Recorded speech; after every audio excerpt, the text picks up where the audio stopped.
Hey guys, welcome back to Maelstrom Game Studios. I'm Craig, and today we have part 3 of this series where I am creating my dream codex for 10th edition. In the last episode you saw, I adjusted a lot of the unit data sheets, and I mentioned as a teaser to the end, we're going to add one data sheet to that codex, and that is this video. I am bringing back none other than my favorite unit of 5th edition, the Doom of Malant'ai. Now, if you guys are new, 8th, 9th, 10th edition is when you began. You probably don't know the Doom of Malant'ai. Maybe you heard some older players mention him. I'm going to tell you all about him and why he is awesome and why I am going to bring him back to 10th edition just for the purposes of this video. And maybe you'll see him in the game. So that's it. If you are interested and you're curious to hear about the story behind the Doom of Malant'ai, see what rules I bring out, do stay tuned in this video, like and subscribe, because then you know you want to stay up to date on all of our content here at Maelstrom Game Studios. And members, thank you so much. It's really you guys that allow me to do stuff like this, make up crazy rules for models that don't exist, and I appreciate it wholly. So stay tuned to the Doom of Malant'ai, and let's get into the video.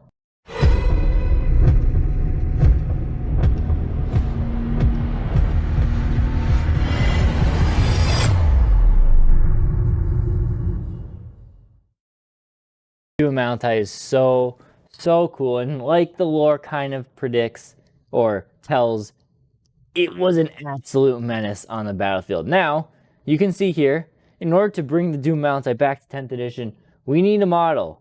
I have made one. He doesn't exactly fit the lore, and I'll talk a little bit more on him later, but I have made a model, so he's going to be on the battlefield. I have some other ideas of how I do it differently if I did it again. I'm just not that great of a sculptor or anything when it comes to it. So if someone's out there, I've got an idea for you. I'll save it for the end of the video. But I know how I would do it if I could. I can't. My skills are not there yet. So anyway, that is the history of the Doom. But what did he really do on the battlefield that was so devastating? So let's look at a little bit of history here. So again, keep in mind that these are 5th edition stats. So it's a very different game to where we are today. But the basis, the core is still there.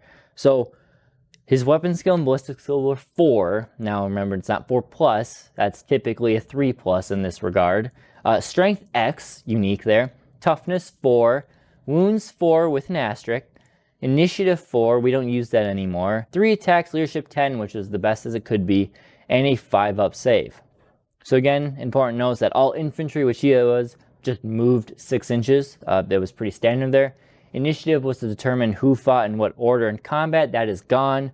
And the weapon skill and ballistic skill, strength, toughness, that was all identical to his zoanthrope. So he really did keep that zoanthrope form in his stat line. Now where the fun came is he had an absurd amount of special rules that all conjured together his dominance. So first off, Warp Field, he had a 3-up invuln save. Back then, they were a little more common. Tyranids had 3 units with 3-up invuln saves. Swarmlord, the Doom of Malant'ai, and regular zoanthropes, so they were a menace. Shadow in the Warp, he had that. But importantly, he was not a synapse creature. That is one thing, he was a little selfish. He was not a synapse creature, he kind of did his own thing. And that led to him having a lot of abilities. So here's where the bulk comes in. So Spirit Leech was the first ability. At the start of every shooting phase, friend and foe, every non-vehicle enemy unit within 6 inches of the Doom must take a leadership check on 3d6. If the test is failed, the unit suffers a single wound for each point failed by. No armor saves allowed. So you could take invulns if you had those. The important thing is that most things back then were leadership 9 or 10. So the way to fail leadership check is you had to roll above it. You wanted to roll below to pass it. So 3d6, add them all up. The average of that is 10 or 11 depending on your die rolls. So on average against the Space Marine, you maybe only killed 1. But that is 1 for every unit. And again, Space Marines back then just had the 1 wound. Even Terminators just had the 1 wound. So that is, you know, kind of the equivalent to doing 2 mortal wounds in this edition. Just plink, gone. So then he had the Absorb Life ability. The Doom immediately gains +1 wound to a maximum of 10 wounds for every unsaved wound it inflicts. Now, again, some caveats for you guys who don't remember 5th edition or weren't around then or part of it. 10 wounds is a lot. The Hive Tyrant only had 4 wounds. I think a Turbogon head and a Tyrannofex had 6. So 10 wounds is insane. His other ability, Psychic Strength. The Doom's strength was always the same as its wounds characteristic. So again, you can get up to strength 10. Strength 10 was the biggest it ever got at that edition. It never went above strength 10. Strength 10 was, I'm trying to think of something. Titanic weapons were strength 10. So yeah, that was powerful. And then Cataclysm was his shooting attack. Range 24 inches. Strength X, obviously it was relative to the strength of him. AP 1, which is the same as AP 4 in today's day. Assault. Assault is similar. All Tyranids had Assault back then.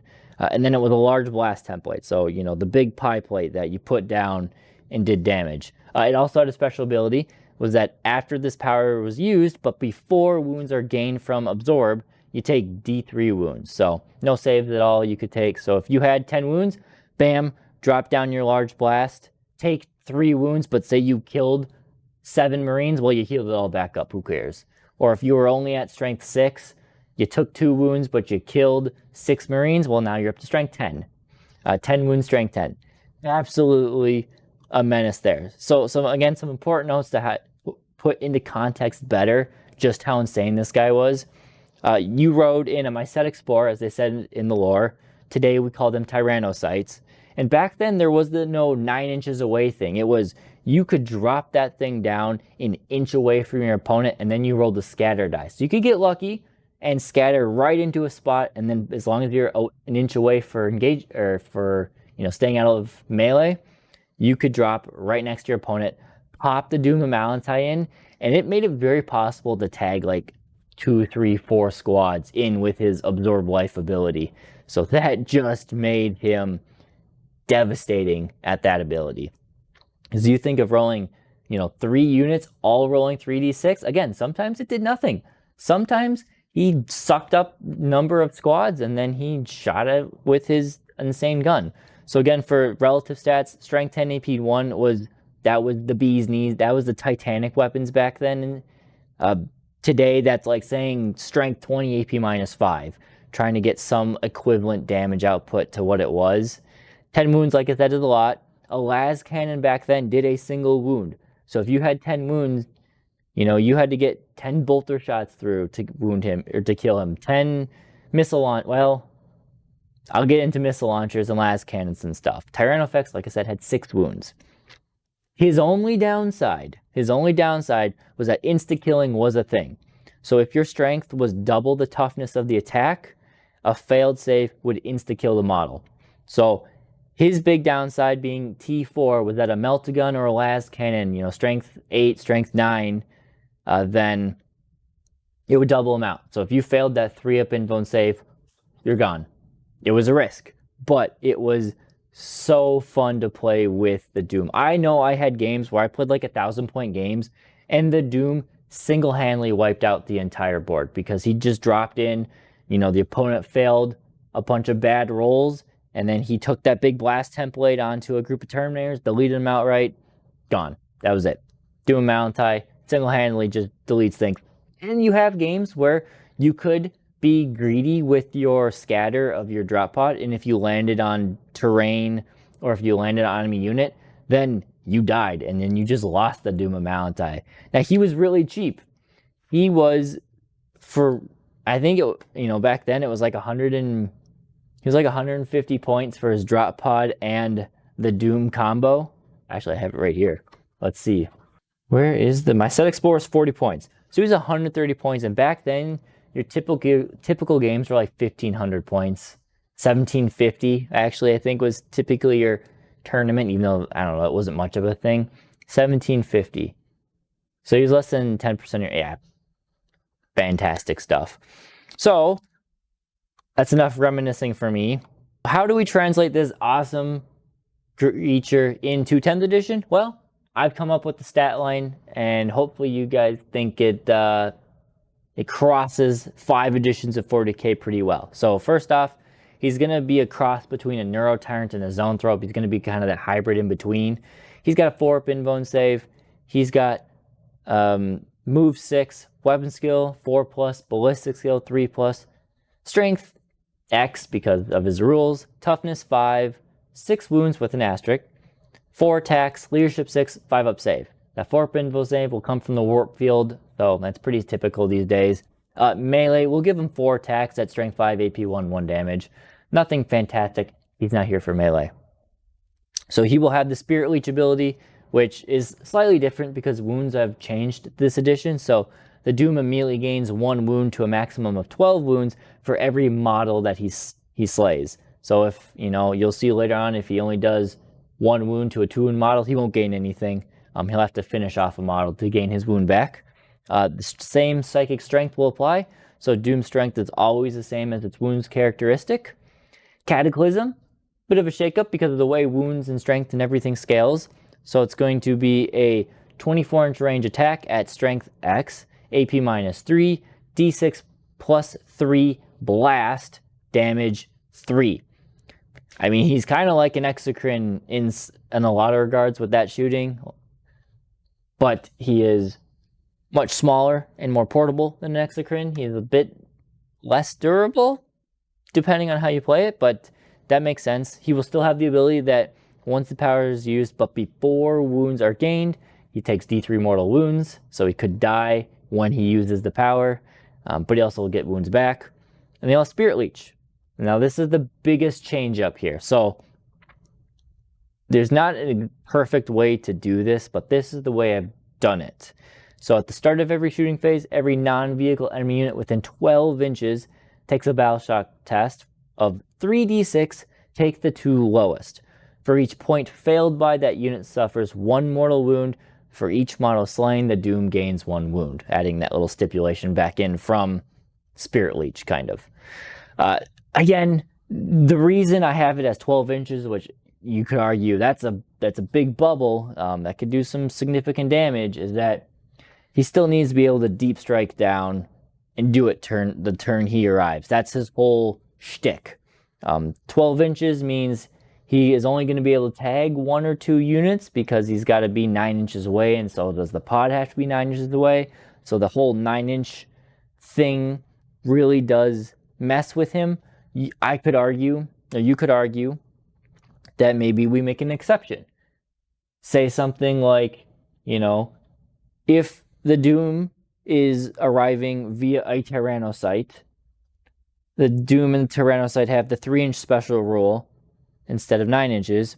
And then, obviously they can't charge. And then I change this thing down to 6-inch or down to 9 inches or something. Maybe it's an option I've considered. Let me know would you rather have a 12-inch bigger bubble and have normal deep strike rules, or a 9-inch slightly smaller bubble but then have the 3-inch rules? Remember, they're going to have to fit a Tyrannocyte with him, which is it's a big package to bring around. And for this point cost, Connor and I talked about it a little bit.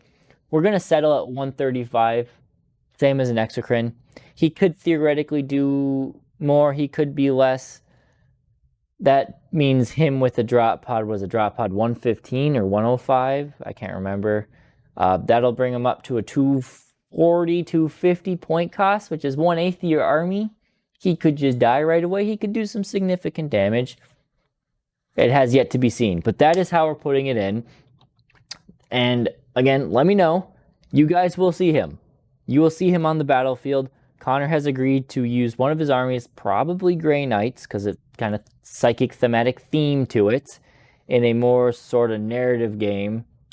You'll probably see it Monday. So if this is coming out on a Friday, on the Monday, stay tuned. You'll see the Doom and Malant'ai in a game in all glory, in a more narrative-based battle report, because the competitive ones have been a bit rough for the Tyranids lately. So that's what we've got going on. That's all I got, although I do, again, thank you members and everybody. If you are curious to how I would model up a Doom to kind of fit the lore more and fit his pictures a bit more accurately. So this one, I'll have 360 spinning for you guys. He's essentially a Zoanthrope and a Neuro Tyrant combined. So the bottom half of him is Neurotyrant.